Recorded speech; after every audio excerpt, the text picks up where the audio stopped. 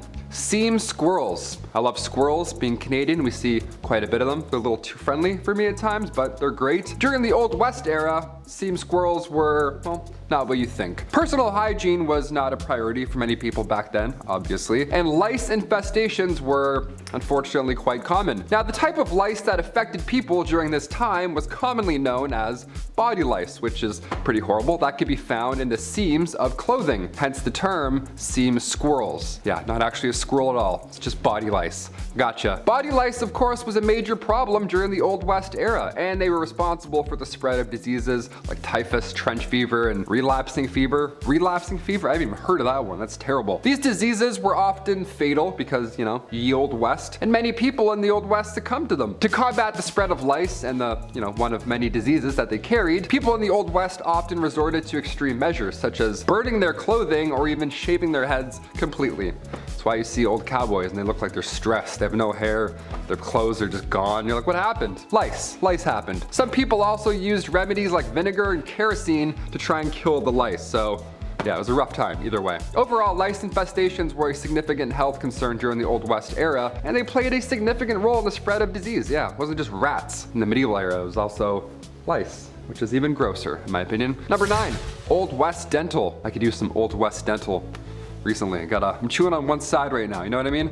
In the Old West, dental hygiene was not a priority for everyone. They couldn't afford it. And also, dental care was often very sparse. You couldn't really find it anywhere for that matter. People generally didn't have access to modern dental tools or products, and many did not have regular access to any dentists at any point in their life, which is a sad but real fact. That would suck, I'm terrified. However, there were some basic dental hygiene practices that people in the Old West may have followed to keep their teeth, somewhat in their heads, keep their gums not rotten. Didn't do much, but did something. There were toothbrushes. Not many, but wasn't as good as Oral-B. There's some stuff. More often than not, you'd have to use twigs or chew on mint, that kind of natural survivor stuff. Some people may have also used a cloth or a rag to rub their teeth clean. Yeah, don't forget your tooth cloth before you go on vacation, I guess. Gotta and then put it back in your pocket. Your old woody teeth, gotta rub those. Access to professional dental care was limited in the Old West. Some towns, some had dentists, but all they did back then was just pull out the problem.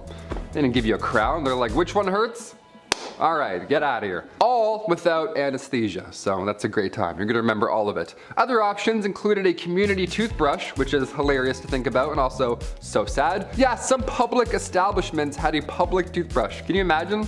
Go out, have a little brush, check your teeth. All right, cool. I'm gonna go back to the bar. I'm gonna be sick. I'm gonna actually throw up right now. Number 8, no spitting. Spitting was a common habit back in the Old West. You see it in movies and parodies. They're always spitting on the ground and stuff. Well, it's because it's real. It's a real fact right there. It wasn't officially outlawed. However, many towns and cities did prohibit spitting on sidewalks and inside of public buildings, because yeah, please don't do that. Thank you so much, sir. This was largely due to concerns about hygiene and, of course, like I said earlier, the spread of disease. In addition, spitting was considered rude and uncivilized behavior. Yeah, of course, and many people were offended by it. Middle of conversation, guy just spits in between your feet. I'm like, wait, don't do that. Please don't do that ever again. Some businesses even had signs asking customers to not spit on the floor. Can you imagine what kind of hole you're in, you have to ask people not to do that. There was also social norms in place that discouraged spitting in certain situations. For example, it was considered impolite to spit in the presence of a woman or in formal settings, which, yeah, I agree, still do that today. That's great. Despite these efforts to discourage spitting, it remained a common practice among cowboys, miners, and other workers in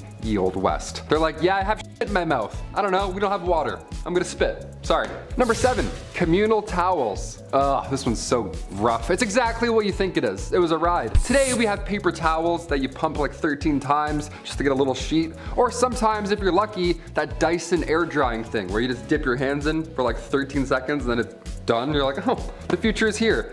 That's always fun, that one. Back in the Old West, communal towels were often used in public restrooms and other shared spaces. Yeah, just one towel for all. Just to dap off everything that's wet or damp back then. Ew. These towels were usually made of cloth and hung on a rack for multiple people to use just in public, like it's your bathroom. While this may seem unhygienic by our modern standards now, it was a common practice at the time. So yeah, I don't know, we can laugh a bit, I guess. People were generally less concerned about the spread of germs and diseases back then, and communal towels were convenient and they were a cost-effective option for public spaces. However, with the rise of awarenesses about hygiene and germs and all that nasty stuff, the use of these towels eventually fell out of favor in the earliest 20th century. Thank God. Imagine dapping off your lips after eating some wings with a communal towel. Some cowboy just, you know, and then and then you come in and wipe your, that's so gross. Number 6. Hair care? Yeah, I added a question mark there because, I don't know, not much TLC going on top back then. Throughout history, people have used a variety of natural ingredients for hair care. Nowadays, guys have it too easy. It's like Axe 5-in-1.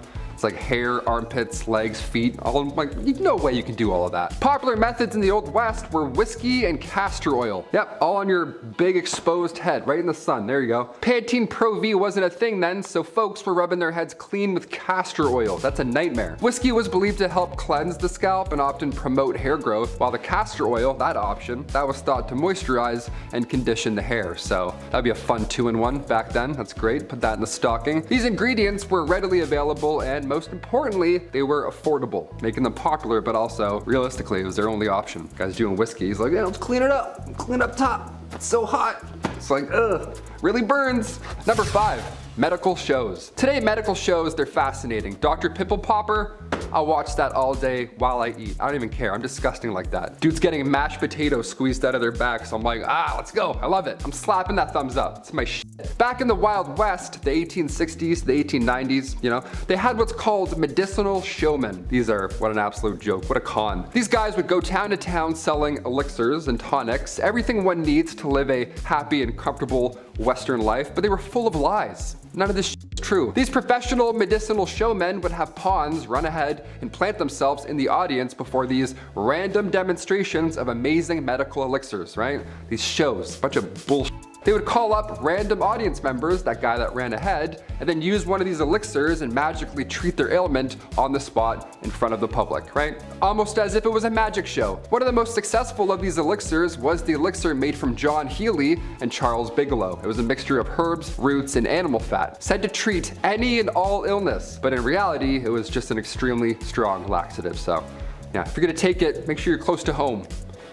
Yuck. Number 4, bad bartenders. When we think of old saloons, Old West saloons with the swinging doors and stuff, a few catchphrases and a cowboy with some whiskey, all that good stuff, the bartender back then would pour a drink, the cowboy would take the bottle instead. So illegal. Sir, that's that, please put that back. Back in the wild Western days, grabbing a drink at the bar wasn't like that at all. It wasn't like anything you see in the movies. It sucked. Bartenders, they had no regulations to follow behind that dirty bar. But not only was it very high proof, but some bevies like tarantula juice would just poison you. It was literal poison. If its name didn't tip you off, it was literally made with poisonous ingredients, because that's how cowboys did it back then, with their hairs. I don't know. Tarantula juice was made from strychnine. If you drink it, you're gonna feel like there's tarantulas crawling all over your skin.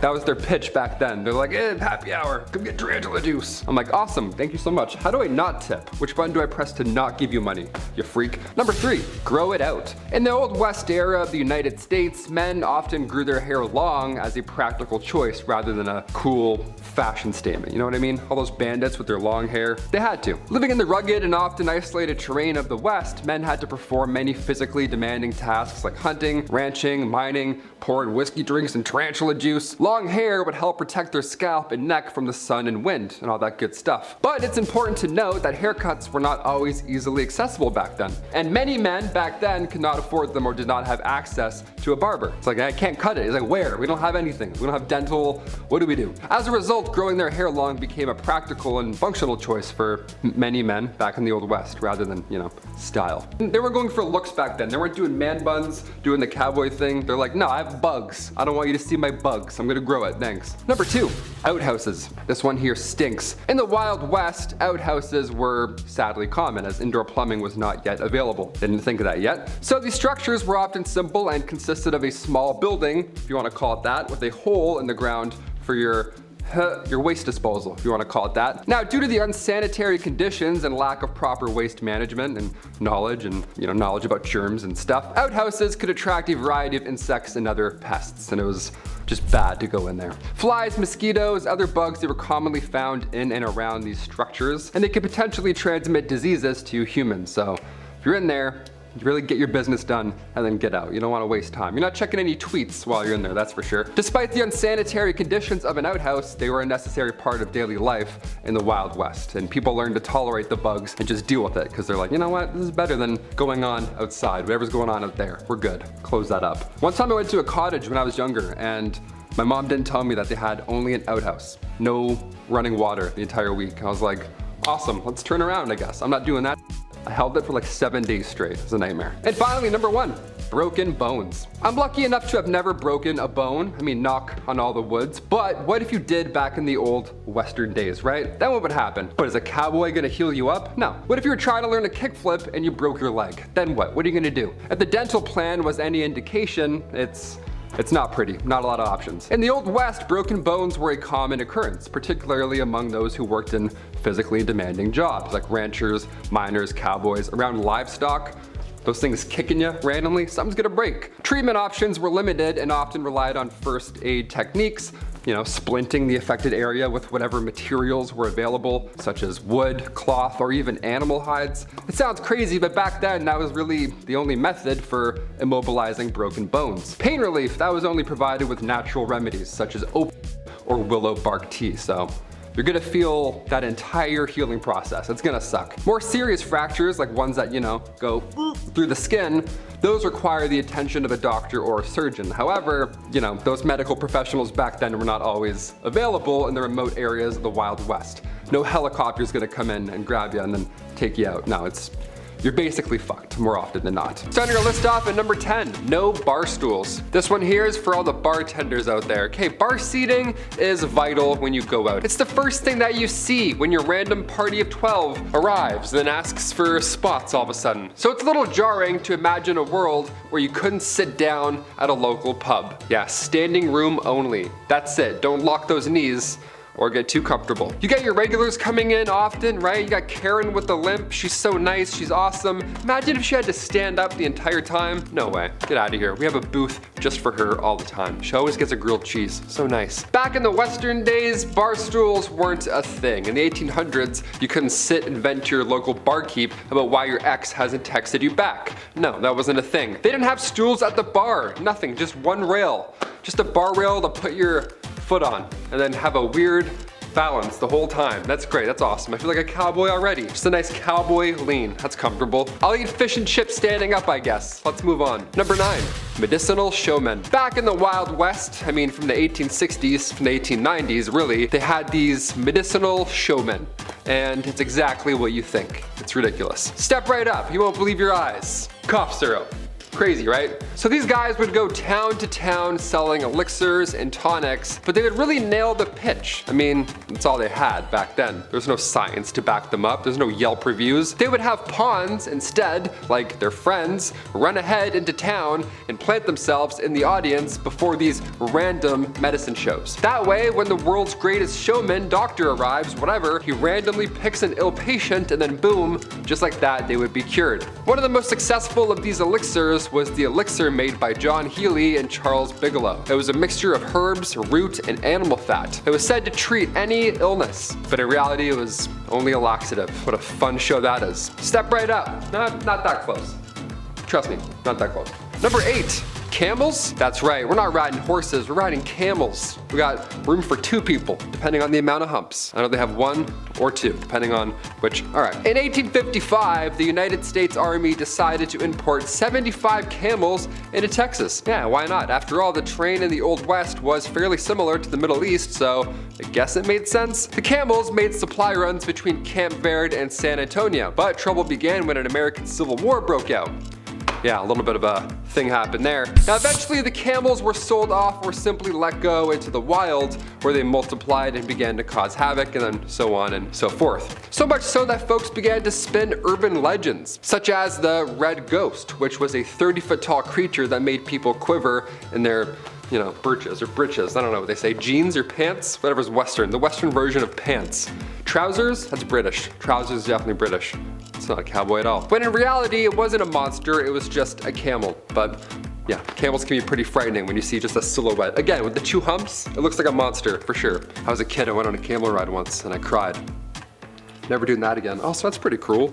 Not riding a camel. Number 7, going the distance. First things first, how much was an IPA back in the 1800s, right? What's this gonna cost? Some beers today are wild. I live downtown Toronto. It's crazy. Every bar I go into, it's insane. It's like $13 to get an IPA. It's like Gary's Rootin' Tootin' IPA. A pint made in-house with his bare feet. Tastes like a cup of nickels. Not a fan. Not a fan of the IPA game. Today we have happy hour specials, wine pairing suggestions to go along with your meal, a lovely wine sommelier to aggressively tell you which bottle to get. But back in the 1850s, saloons would price their drinks depending on how far away you had to travel just to get them. Yeah, what a weird system, right? In the Yukon, for example, their shots of whiskey were 50 cents a pop. Now, that was a lot back in the day. So if you were to ask for the same drink in a local saloon, say in Colorado, well, it'd be a lot different, it'd be a lot cheaper. If you kick the saloon doors open and you're out of breath, well, it's very clear that you've traveled a long way. Yeah, this guy's out of breath. Let's charge him double for all of his troubles. Why not? Let's go. Get off the floor. So out of breath, he's like, give me some water. How do they kick open saloon doors? They would just swing right back. They're not ideal doors to kick open. Number 6, missing mines. There's billions of dollars worth of gold just lost at the bottom of the ocean. That's fun. It's out there right now, waiting for you to go and get it. Right after you click that thumbs up and subscribe to our channel. Right after you do those things, go and find that gold for us. But if swimming isn't your thing, no problem, try the West. Plenty of gold out there. There's dozens of lost treasure troves just hidden in mines, like the San Saba gold mine, for example, or the Wheelbarrow mine, for example, or more that I'm not gonna name because, well, maybe I'll go check them out myself. I don't know. None compare to the Dutchman mine. That one is very special. Now, this legend has it that a man named Jacob Waltz, a German prospector, he found the richest gold mine in the world. Now, that's what he told his friends. And would we ever lie to our friends about gold? No, never, okay? I certainly wouldn't. It's definitely real, man, for sure. First gold rush was back in 1799. A young man named Conrad Reed found this big, shiny, yellow rock. He had no idea what it was. And for years, he and his father, John Reed, used it as a door stopper. Yeah, the 17-pound nugget of gold. He just grabbed it, threw it on the floor, and then held his door open all day. Hey, come on in, here's company, watch your foot over that big stupid rock. Back then, this information was game changing. Congress then built the Charlotte Mint just so they could handle all this incoming gold found in North Carolina. Because yeah, people started to catch on how much it was worth. Put that in my pocket, thanks. Number 5. Cowboys and aliens. Here we go. Of course, wouldn't be a Taylor McWaters list. There wasn't any alien nonsense. Long before the Roswell incident in New Mexico, which we've talked about plenty of times here, aliens may have visited us before. Yeah, old cowboy stuff. This report came from 1896, when 2 men in California all reported that 3 alien beings were trying to abduct them. Yeah, it wasn't a sighting. They were trying to trying to grab them and take them up. That's terrifying. It's like, take my hat. One of them was even a colonel. Colonel H.G. Shaw and Camille Spooner were both going from the town of Lodi to to the Fresno Citrus Fair, which sounds like a wonderful time. Sounds like a great fair. But en route, they were greeted by 7-foot-tall, slender aliens. Apparently, that's pretty jarring. The aliens didn't end up taking the two men because, well, they were too heavy, and well, one's a colonel, so he probably, gave a nice left hook or something. But they said they fought off these aliens. That was their legit excuse why they didn't get abducted into outer space, because two cowboys fought 7-foot-tall aliens. Do we buy it? I buy it. I don't know. Why would they make it up, right? They don't know what aliens look like. Nope wasn't out back then. They have no reason to lie. They're just bored going to a saloon for 4 days. Yeah, it's probably fake. I don't believe it. Number 4, old true crime. If you're going to parody the Wild Wild West, you need a horse, a hat, a big sack with a dollar sign on it, right? Wasn't it like Bandit Central back then? Weren't there bank robberies on every dusty corner and every dusty town? No, there wasn't at all. That wasn't actually a thing. This wasn't The Town with Ben Affleck. That's not a thing that happened. Bank robberies didn't happen back then at all. In fact, during the Wild West era, officially declared from 1865 to 1900, there were only 8 bank robberies in total. In total, that's it, 8. That many years. Along 15 western states, there were only 8. To put that in perspective, in 2017 alone, there were roughly 4,000 bank robberies in the United States, which is a bit more. Right? Just a little bit more. The first armed robbery ever in history was done by famous outlaw Jesse James and his brother Frank James. This went down in 1866. The gang of outlaws robbed a Clay County Savings Association in Liberty, Missouri. Yeah, they probably got like $14. They're like, woohoo, we're rich. Number 3, kicked by a horse. Here we go. We've heard about this at some point. People are getting kicked off of horses or by horses, around horses, or bulls. That's crazy. I don't know how people run with bulls. But did it actually happen back then? Turns out getting kicked in the head by a horse back in the 1800s was like getting in a car accident today. If you have a horse, the odds are significantly higher. It's probably gonna happen at some point in some way, shape, or form. Bill Pickett just sounds like a Western man already, doesn't it? Bill Pickett was born in the late 1870s, and he invented the bulldogging practice, which, bear with me, sounds a little worse than it is. The practice is to jump from the back of a horse onto a wild steer. It's like, I guess cowboy stuff. There's many that attempted this move, this trick, I don't know, like a trick, like it's a skateboard trick, I don't know. Many attempted this and then they failed. Yeah, it's almost like you can't wrestle a wild animal and easily live to tell about it. Weird, right? I've read it, I've seen some things. But even Bill Pickett himself got trampled and stompled to death in 1932. Holbrook Lynn, a Broadway star from the late 1800s, also met their fate from a horse accident. Imagine that, it's headlines. Malcolm Baldrige Jr., an American politician from the late 80s, rodeo accident. Brutal way to go. These are wild. I did not know about a lot of these. There's so many.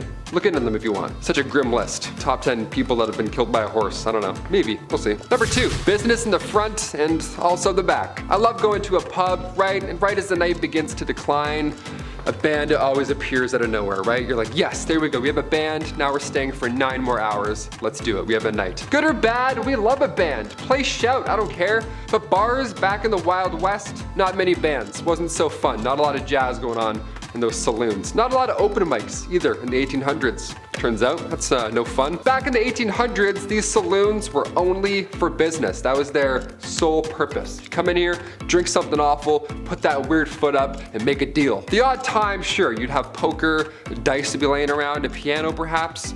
Maybe some jazzy fingers would make their way in and quickly leave, I don't know, but it wasn't common. When saloons first popped up in Wyoming back in 1822, most of the time, it was only reserved for lawmen, miners, and gamblers. That's it. So if you walk in thirsty, they're like, gamble, I guess. I don't know. You're gonna have to trick your way in here. And finally, number 1. The gallows. We've mentioned the gallows many times on here before, especially on BumbleBee. It's almost like humans are consistently cruel and awful to others or something.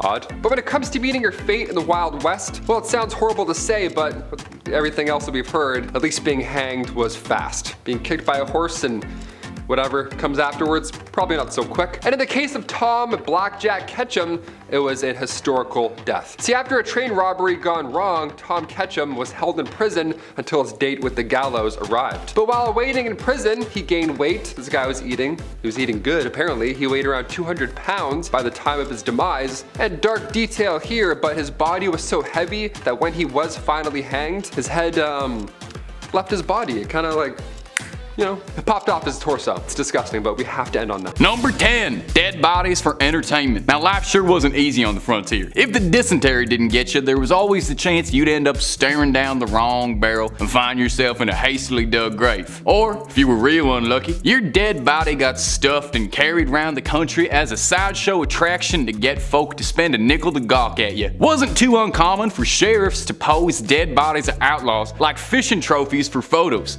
Imagine that on Wild West Tinder.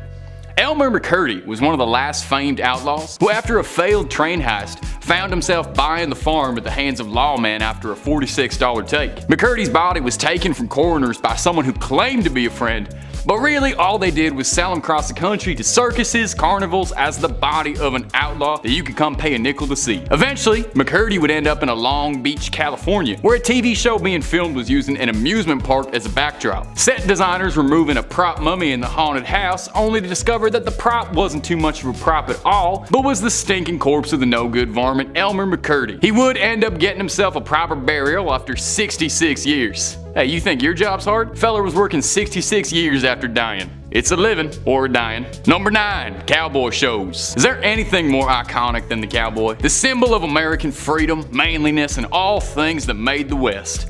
Rough, rugged men with thick calluses from hard days working the field, not sitting around playing pretend, except when cowboys would play pretend on stage for sold-out audiences. Now, there weren't too much to do out in the Old West. TikTok was just what you heard if you listened to a clock. So one way folks on the frontier really enjoyed passing the time was watching a cowboy show, where the slingers of Western legend like Buffalo Bill would perform all their best tricks and recreate stagecoach robberies or buffalo hunts for thrilled audiences. Now, these weren't particularly well-written shows or well-acted shows. These fellas weren't thespians now, they were men of the road. But imagine this sort of thing now. Imagine going to a show to watch a Marine fire off a bunch of rounds and pretend to rob a truck. Be kinda weird, I guess.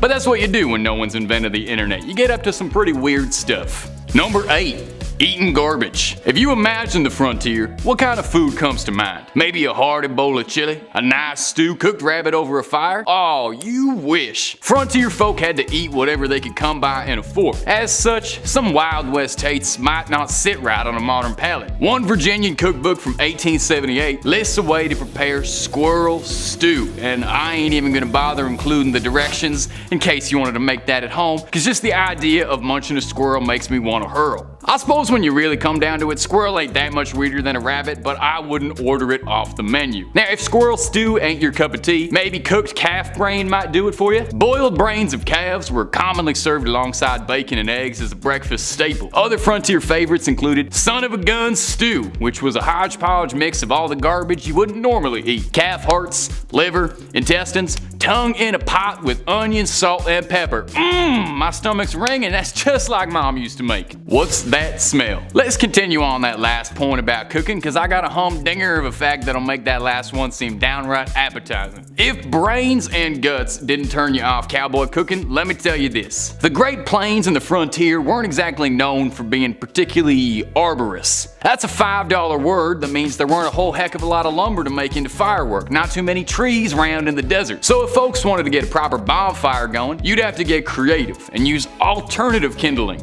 namely feces. Lots and lots of buffalo crap. Now, if you're still watching this video and you ain't clicked out, let me keep explaining. It sounds horrifically disgusting, and I certainly would not recommend you use feces should firewood be available, but by all accounting, prairie chips, as they call them, were plentiful, easy to find, and worked real well as kindling. They were quick and hot and allegedly didn't smell half as bad as you think, but I'll take their words for it. I would not be surprised none at all if life on the frontier didn't burn their sense of smell. Living in a mining town was expensive. Now this might surprise you, but working in a mine in a mining town wasn't particularly a good time. It wasn't just awful and hazardous to your health, making your lungs black as midnight on a moonless sky, but it was also affecting your wallet. In fact, living in a mining town was more expensive than it was to live in modern day Silicon Valley, and cowboys don't even have the luxury of Uber Eats. You had to wrestle up all that food yourself. You think inflation's affecting your grocery bill now? During the gold rush, real shucksters would price gouge on everything. If your town was getting hit by that gold rush and prospectors were swarming on in, general stores would raise the price on everything to crazy degrees. For example, a carton of eggs from a flourishing store in California would run you $3 in 1951. Now that don't sound too bad, but adjust that for today's inflation, and that carton of eggs comes out to $105 for eggs. That better be the best omelet I ever had. If you knew you had loads of miners in town, you could sell shovels and pickaxes for basically whatever you wanted. You controlled the market. Some stores would sell shovels for $36, which would translate out to about $1,200 in today's dollars. No wonder everyone was robbing each other on the side of the street. The stores were robbing you blind. I'm doing the voice of the whole video, editor. I hope you know. The real number 5, medicine shows. So after a long day being gouged at the market and eating bacon cooked over buffalo poop, you'd probably want to wind down and take in a show. Now I mentioned before you could catch a cowboy show, but if you were all caught up, maybe you'd want something else. What about a medicine show? Now healthcare wasn't much to shake a stick at back then. As such, it weren't uncommon to have a quack ride on into town and start offering a miracle cure for all that ails. Just a drink of this miracle solution and watch your health improve. You see, troublesome things like the FDA or advertising laws didn't exist way back when, so you could basically say your product did absolutely whatever and it was fine, and by God you could put whatever you wanted in it. You've all heard the legend of where Coca-Cola gets its name, and I'll tell you, there's a reason for that. Over the years, the art of the snake oil salesman became a performance on its own, an art form if you will. Medicine shows would have events like burlesque dancers, dogs and ponies, a pie eating contest, all to get sales through the roof, and it worked. These doctors would take in hand over fist. Way easier making money than robbing a train. You just gotta rob people blindly and tell them that you're helping them. Number 4, watching a hanging. Johnny Cash shot a man just to watch him die once. If only he'd known that you could just head on out town square to watch a man die, could have saved himself those Folsom Prison blues. In fact, I never understood why he was complaining about Folsom Prison. He put himself in there. It wasn't uncommon back then out in the frontier for a sheriff to try and swing folk into a good mood to try and make light of a bad situation. Supposedly it boosted morale around town if you watched an outlaw hanging from a tree. And dark as this is, it was a bit of a practical thing. There weren't nearly enough lawmen to stretch across the frontier, so if someone was causing trouble, oftentimes it was a little easier to string them up and sort all that business out later. Crowds would love this too. It might seem a bit grim to you and me, but this would be a whole family affair. You'd bring everybody out to come hurl insults and throw vegetables at a local horse thief, and it was less like an execution and more like a sport, you know? Good fun for the whole community that brings everybody together. Number 3, drinking poison. There are few Western locales or imagery even half as iconic as the saloon. Imagine them doors swinging on open, a cowboy moseying on in, looking to find out who killed his paw. The kind of place you could play cards and get yourself a stiff drink. A real stiff drink. Because if you drank what they were drinking back then, you'd be in a ditch with your eyes rolled back and the buzzards picking at your ribs. There really were not many laws or regulations way back when it came to what you could serve, so bartenders got real creative with what they put in their cocktails. Old West drinks had great nicknames like cactus poison, coffin varnish, tangle leg, which all sound mighty appetizing. Or maybe you're fixing for tarantula juice, a drink sold in Sierra Nevada which contained actively toxic poisons and wood grain distilled from turpentine. Goes down easy with a little bit of a kick. Of course, drinking this wouldn't just have you feeling silly, but it would also give you a sensation that you had things crawling through your skin, muscle spasms, lockjaw, but hey, it's still better than drinking Mountain Dew. Number 2, crooks were celebrities. Celebrity worship ain't nothing new to the United States. America's always had celebrities. While today we might be obsessed with troublesome bad boys like Kanye West, back then their bad boys and celebs were thieves, killers, and all manner of crooks. Legendary outlaws like Billy the Kid inspired fans the way we talk about celebrities now. In Kid's case, someone had published a biography about him not even a month after he was cold in the ground. Outlaws were romanticized like Robin Hoods, stealing from the wealthy and giving to the poor. This perception came from the fact that most outlaws came from pretty humble beginnings and turned to crime as a means of survival. Additionally, the harsh conditions of life on the frontier led to a natural mistrust of authority, which fueled admiration for men like this who stuck it up to the law. You'd read stories about them in the newspaper and books, heck, you'd even get trading cards of notorious crooks with a pack of cigarettes. Of course, Lawman got famous too. Wild Bill Hickox was a lawman, and then he went on to do all them cowboy shows. Makes a lot of sense if you really think about it. These fellas were larger than life storybook characters, except they lived in your town and you could go and shake their hands and ask them about their adventures. Of course those people would become heroes. And number 1, anyone could be sheriff. When you think of the Wild West, and a sheriff in particular, you might rustle up the image of a square-jawed, handsome fella in a white hat that protects the people of his town from all kinds of evildoers. Well, maybe for John Wayne and Clint Eastwood, but the truth was sheriff was hardly the glamorous position the movies make it out to be. The sheriff was basically just a guy. Each state had their own requirements for being sheriff, and none of them really had anything to do with how equipped you were for the job. Now, many towns were rapidly expanding and needed law enforcement, but there were very few formal qualifications for such a thing. As a result, many sheriffs were frequently untrained and inexperienced, lacking any sort of skills necessary to enforce the law. In some cases, sheriffs were appointed based on their political connections, ain't that the truth? Which led to all kinds of corrupt folk taking on the role of sheriff and using that power to benefit themselves. Heck, there weren't even rules about criminal records. You could very likely have a convict as your sheriff. In one infamous case in Bannock, Montana, their town's sheriff was allegedly running a conspiracy gang of stagecoach thieves on the side as a part-time gig from looking after the town. To serve and protect indeed.